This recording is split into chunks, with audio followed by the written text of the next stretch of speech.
بسم الله الرحمن الرحيم পরম করুণাময় ও অসীম দয়ালু আল্লাহর নামে শুরু। حاميم হামিম। تنزيل الكتاب من الله العزيز الحكيم এই কিতাব পরাক্রমশালী প্রজ্ঞাময় আল্লাহর পক্ষ থেকে অবতীর্ণ। ما خلقنا السماوات والأرض وما بينهما إلا بالحق وأجل مسمى والذين كفروا عما أنذروا معرضون নভমণ্ডল ও ভূমণ্ডল ও এতটু ভয়ের মধ্যবর্তী সবকিছু আমি যথাযথভাবেই এবং নির্দিষ্ট সময়ের জন্যই সৃষ্টি করেছি। আর কাফিররা যে বিষয়ে তাদেরকে সতর্ক করা হয়েছে তা থেকে মুখ ফিরিয়ে নেয়। قل أرأيتم ما تدعون من دون الله أروني ماذا خلقوا من الأرض أم لهم شرك في السماوات ائتوني بكتاب من قبل هذا أو أثارة من علم إن كنتم صادقين বলুন, তোমরা আল্লাহ ব্যতীত যাদেরকে পূজা করো তাদের বিষয়ে ভেবে দেখেছ কি? দেখাও আমাকে তারা পৃথিবীতে কি সৃষ্টি করেছে, অথবা নভমণ্ডল সৃজনে তাদের কি কোনো অংশ আছে? এর পূর্ববর্তী কোনো কিতাব অথবা পরম্পরাগত কোনো জ্ঞান আমার কাছে উপস্থিত করো যদি তোমরা সত্যবাদী হও। ومن أضل ممن يدعو من دون الله من لا يستجيب له إلى يوم القيامة وهم عن دعائهم غافلون যে ব্যক্তি আল্লাহর পরিবর্তে এমন বস্তুর পূজা করে যে কিয়ামত পর্যন্ত তার ডাকে সাড়া দেবে না, তার চেয়ে অধিক পথভ্রষ্ট আর কে? তারা তো তাদের পূজা সম্পর্কেও বেখবর। وَإِذَا حُشِرَ النَّاسُ كَانُوا لَهُمْ أَعْدَاءً وَكَانُوا بِعِبَادَتِهِمْ كَافِرِينَ যখন মানুষকে হাসরে একত্র করা হবে তখন তারা তাদের শত্রু হবে এবং তাদের ইবাদত অস্বীকার করবে। وَإِذَا تُتْلَى عَلَيْهِمْ آيَاتُنَا بَيِّنَاتٍ قَالَ الَّذِينَ كَفَرُوا لِلْحَقِّ لَمَّا جَاءَهُمْ هَذَا سِحْرٌ مُبِينٌ যখন তাদেরকে আমার সুস্পষ্ট আয়াতসমূহ পাঠ করে শোনানো হয় তখন সত্য আগমন করার পর কাফিররা বলে, এ তো প্রকাশ্য জাদু। أَمْ يَقُولُونَ افْتَرَاهُ قُلْ إِنِ افْتَرَيْتُهُ فَلَا تَمْلِكُونَ لِي مِنَ اللَّهِ شَيْئًا هُوَ أَعْلَمُ بِمَا تُفِيضُونَ فِيهِ كَفَى بِهِ شَهِيدًا بَيْنِي وَبَيْنَكُمْ وَهُوَ الْغَفُورُ الرَّحِيمُ তারা কি বলে যে রাসূল একে রচনা করেছে? বলুন, যদি আমি রচনা করে থাকি তবে তোমরা আল্লাহর শাস্তি থেকে আমাকে রক্ষা করার অধিকারী নও। তোমরা এ সম্পর্কে যা আলোচনা করো সে বিষয়ে আল্লাহ সম্যক অবগত। আমার ও তোমাদের মধ্যে তিনি সাক্ষী হিসাবে যথেষ্ট। তিনি ক্ষমাশীল, দয়াময়। قُلْ مَا كُنْتُ بِدْعًا مِّنَ الرُّسُلِ وَمَا أَدْرِي مَا يُفْعَلُ بِي وَلَا بِكُمْ إِنْ أَتَّبِعُ إِلَّا مَا يُوحَى إِلَيَّ وَمَا أَنَا إِلَّا نَذِيرٌ مُبِينٌ বলুন, আমি তো কোনো নতুন রসুল নই। আমি জানি না আমার ও তোমাদের সাথে কি ব্যবহার করা হবে। আমি কেবল তারই অনুসরণ করি যা আমার প্রতি ওহী করা হয়। আমি স্পষ্ট সতর্ককারী বই নই। قل أرأيتم إن كان من عند الله وكفرتم به وشهد شاهد من بني إسرائيل على مثله فآمن واستكبرتم إن الله لا يهدي القوم الظالمين। বলুন, তোমরা ভেবে দেখেছ কি, যদি এটা আল্লাহর পক্ষ থেকে হয় এবং তোমরা একে অমান্য করো এবং বনী ইসরায়েলের একজন সাক্ষী এর পক্ষে সাক্ষ্য দিয়ে এতে বিশ্বাস স্থাপন করে আর তোমরা অহংকার করো, তবে তোমাদের চেয়ে অবিবেচক আর কে হবে? নিশ্চয়ই আল্লাহ অবিবেচকদেরকে পথ দেখান না। وقال الذين كفروا للذين آمنوا لو كان خيرا ما سبقونا إليه وإذ لم يهتدوا به فسيقولون هذا إفك قديم। আর কাফিররা মুমিনদেরকে বলতে লাগলো যে যদি এ দিন ভালো হতো তবে এরা আমাদেরকে পেছনে ফেলে এগিয়ে যেতে পারত না। তারা যখন এর মাধ্যমে সুপথ পায়নি তখন শীঘ্রই বলবে এ তো এক পুরাতন মিথ্যা। ومن قبله كتاب موسى إماما ورحمة وهذا كتاب مصدق لسانا عربيا لينذر الذين ظلموا وبشرى للمحسنين। এর আগে মুসার কিতাব ছিল পথ প্রদর্শক ও রহমত স্বরূপ, আর এই কিতাব তার সমর্থক আরবি ভাষায়, যাতে জালিমদেরকে সতর্ক করে এবং সৎকর্মপরায়ণদেরকে সুসংবাদ দেয়। إن الذين قالوا ربنا الله ثم استقاموا فلا خوف عليهم ولا هم يحزنون। নিশ্চয় যারা বলে আমাদের পালনকর্তা আল্লাহ অতঃপর অবিচল থাকে, তাদের কোনো ভয় নেই এবং তারা চিন্তিত হবে না। أولئك أصحاب الجنة خالدين فيها جزاء بما كانوا يعملون। তারাই জান্নাতের অধিকারী, তথায় তারা চিরকাল থাকবে। তারা যে কর্ম করত এটা তারই প্রতিফল।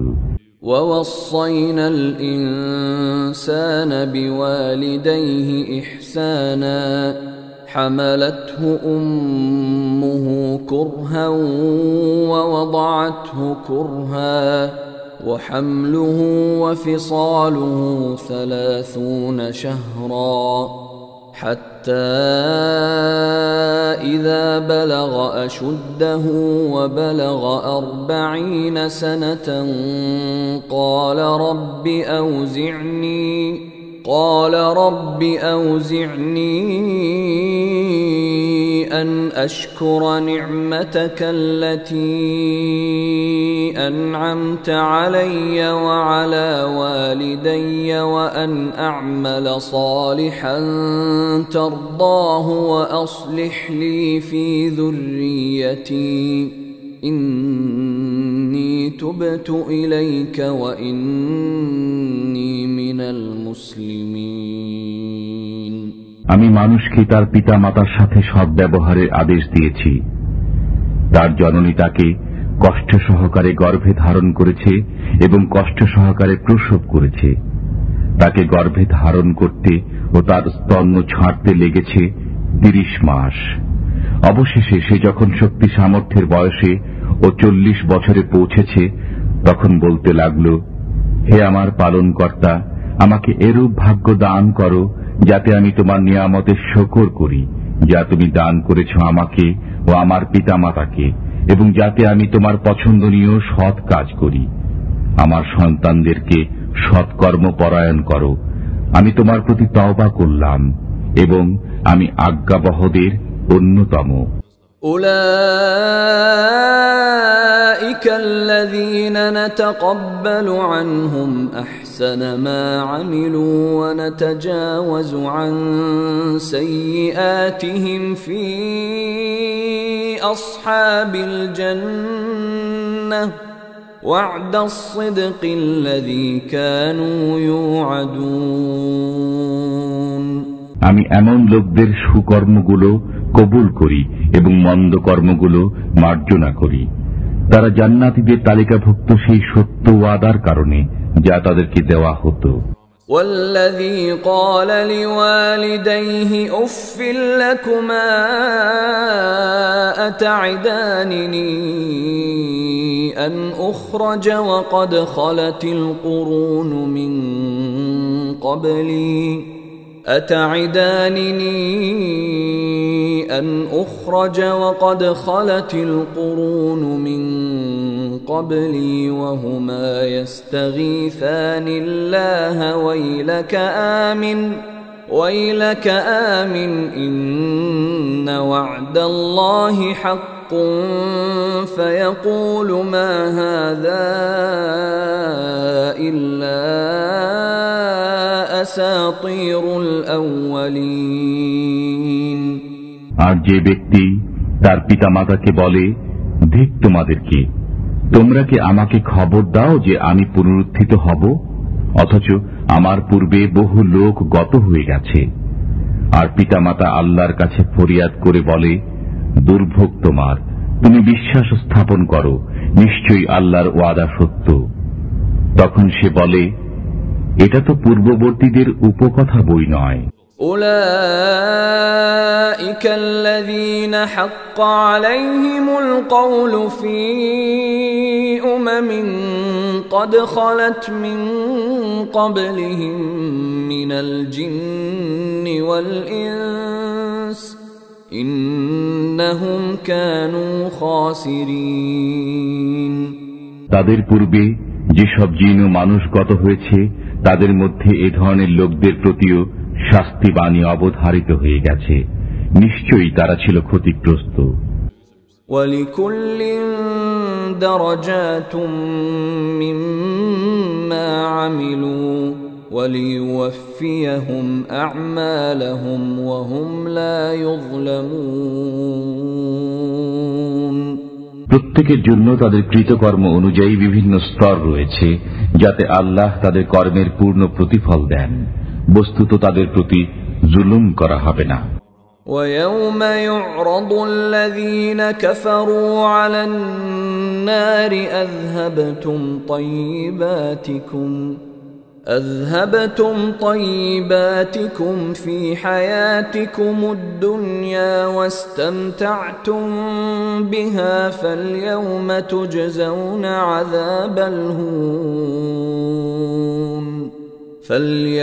تجزون عذاب الهون بما كنتم تستكبرون في الأرض بغير الحق وبما كنتم تفسقون।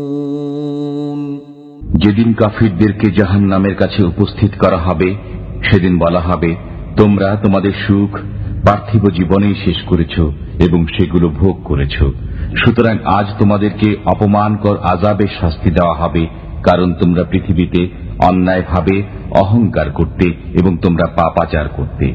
واذكر أخا عاد إذ أنذر قومه بالأحقاف وقد خلت النذر من بين يديه ومن خلفه ألا تعبدوا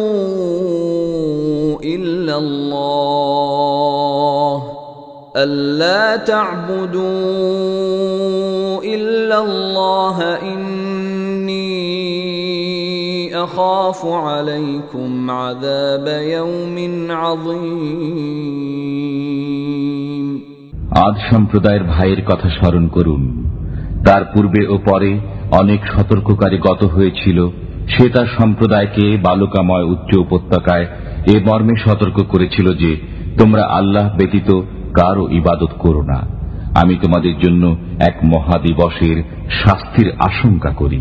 قالوا أجئتنا لتأفكنا عن آلهتنا فأتنا بما تعدنا إن كنت من الصادقين।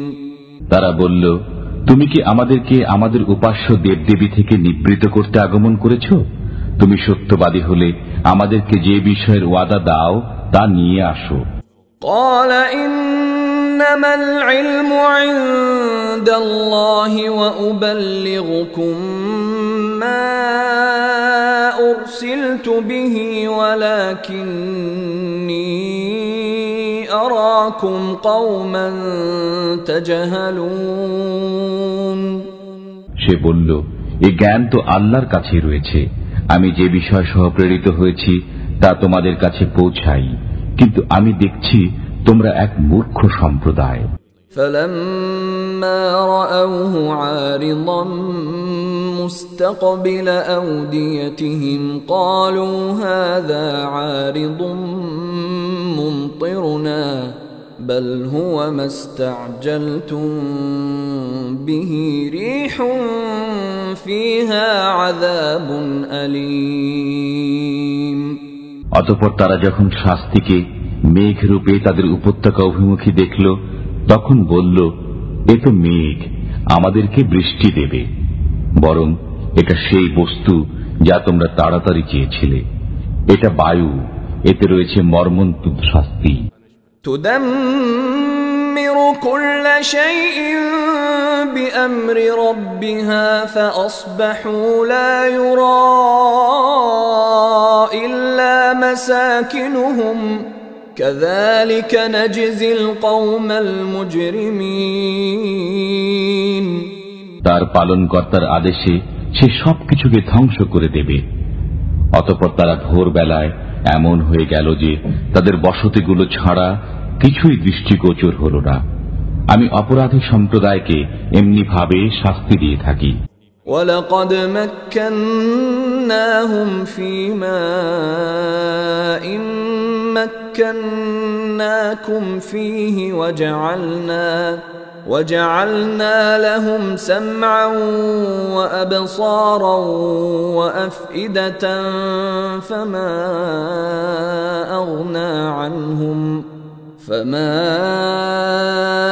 أغنى عنهم سمعهم ولا أبصارهم ولا أفئدتهم من شيء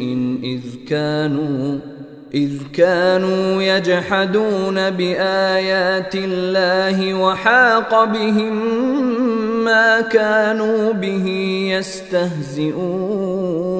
يستهزئون। আমি তাদেরকে এমন বিষয়ে ক্ষমতা দিয়েছিলাম যে বিষয়ে তোমাদেরকে ক্ষমতা দেইনি। আমি তাদেরকে দিয়েছিলাম কর্ণ, চক্ষু ও হৃদয়, কিন্তু তাদের কর্ণ, চক্ষু, হৃদয় তাদের কোনো কাজে আসলো না যখন তারা আল্লাহর আয়াতসমূহকে অস্বীকার করল এবং তাদেরকে সেই শাস্তি গ্রাস করে নিল যা নিয়ে তারা ঠাট্টা বিদ্রুপ করত। وَلَقَدْ أَهْلَكْنَا مَا حَوْلَكُمْ مِنَ الْقُرَى وَصَرَّفْنَا الْآيَاتِ لَعَلَّهُمْ يَرْجِعُونَ।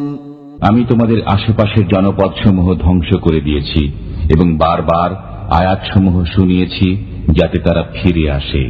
فلولا نصرهم الذين اتخذوا من دون الله قربانا آلهة بل ضلوا عنهم وذلك إفكهم وما كانوا يفترون।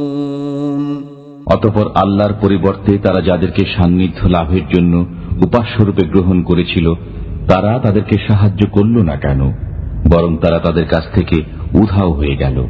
এটা ছিল তাদের মিথ্যা ও মন গড়া বিষয়। وَإِذْ صَرَفْنَا إِلَيْكَ نَفَرًا مِنَ الْجِنِّ يَسْتَمِعُونَ الْقُرْآنَ فَلَمَّا حَضَرُوهُ قَالُوا أَنصِتُوا فَلَمَّا قُضِيَ وَلَّوْا إِلَى قَوْمِهِمْ مُنذِرِينَ যখন আমি একদল জিনকে আপনার প্রতি আকৃষ্ট করেছিলাম, তারা কোরআন পাঠ শুনছিল। তারা যখন কোরআন পাঠের জায়গায় উপস্থিত হল, তখন পরস্পর বলল, চুপ থাকো। অতঃপর যখন পাঠ সমাপ্ত হল, তখন তারা তাদের সম্প্রদায়ের কাছে সতর্ককারী রূপে ফিরে গেল। قالوا يا قومنا إنا سمعنا كتابا أنزل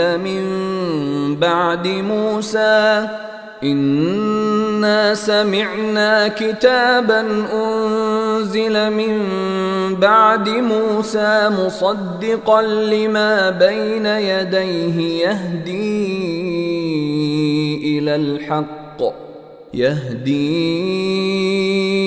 إلى الحق وإلى طريق مستقيم তারা বলল, হে আমার সম্প্রদায়, আমরা এমন এক কিতাব শুনেছি যা মুসার পর অবতীর্ণ হয়েছে। এই কিতাব পূর্ববর্তী সব কিতাবের সত্যায়ন করে, সত্য ধর্ম ও সরল পথের দিকে পরিচালিত করে। يا قومنا أجيبوا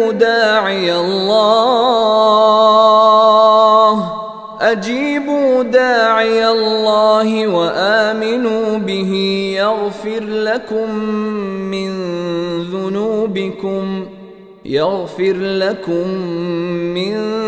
ذنوبكم ويجركم من عذاب أليم হে আমার সম্প্রদায়, তোমরা আল্লাহর দিকে আহ্বানকারীর কথা মান্য করো এবং তার প্রতি বিশ্বাস স্থাপন করো। তিনি তোমাদের গুনাহ মার্জনা করবেন। ومن لا يجب داعي الله فليس بمعجز في الأرض وليس له من دونه أولياء أولئك في ضلال مبين আর যে ব্যক্তি আল্লাহর দিকে আহ্বানকারীর কথা মানবে না, সে পৃথিবীতে আল্লাহকে অপারগ করতে পারবে না এবং আল্লাহ ব্যতীত তার কোনো সাহায্যকারী থাকবে না। এ ধরনের লোকই প্রকাশ্য পথভ্রষ্টতায় লিপ্ত। أَوَلَمْ يَرَوْا أَنَّ اللَّهَ الَّذِي خَلَقَ السَّمَاوَاتِ وَالْأَرْضَ وَلَمْ يَعْيَ بِخَلْقِهِنَّ بِقَادِرٍ عَلَى أَن يُحْيِيَ الْمَوْتَى بَلَى إِنَّهُ عَلَى كُلِّ شَيْءٍ قَدِيرٌ তারা কি জানে না যে আল্লাহ, যিনি নভমণ্ডল ও ভূমণ্ডল সৃষ্টি করেছেন এবং এগুলোর সৃষ্টিতে কোনো ক্লান্তি বোধ করেননি, তিনি মৃতকে জীবিত করতে সক্ষম? কেন নয়, নিশ্চয় তিনি সব বিষয় সর্বশক্তিমান।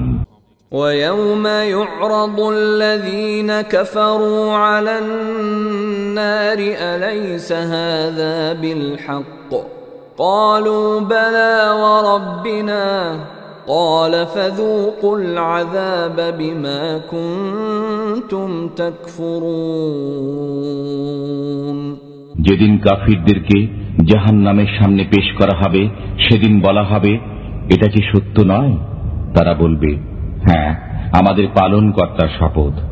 আল্লাহ বলবেন, আযাব আস্বাদন করো, কারণ তোমরা কুফরি করতে। فاصبر كما صبر أولو العزم من الرسل ولا تستعجل لهم كأنهم يوم يرون ما يوعدون لم يلبثوا إلا ساعة من نهار بلاغ فهل يهلك إلا القوم الفاسقون অতএব আপনি সবর করুন, যেমন উচ্চ সাহসী পয়গম্বরগণ সবর করেছেন, এবং ওদের বিষয়ে তড়িঘড়ি করবেন না। ওদেরকে যে বিষয়ে ওয়াদা দেওয়া হতো তা যেদিন তারা প্রত্যক্ষ করবে, সেদিন তাদের মনে হবে যেন তারা একদিনের এক মুহূর্তের বেশি পৃথিবীতে অবস্থান করেনি। এটা সুস্পষ্ট অবগতি। এখন তারাই ধ্বংসপ্রাপ্ত হবে যারা পাপাচারী সম্প্রদায়।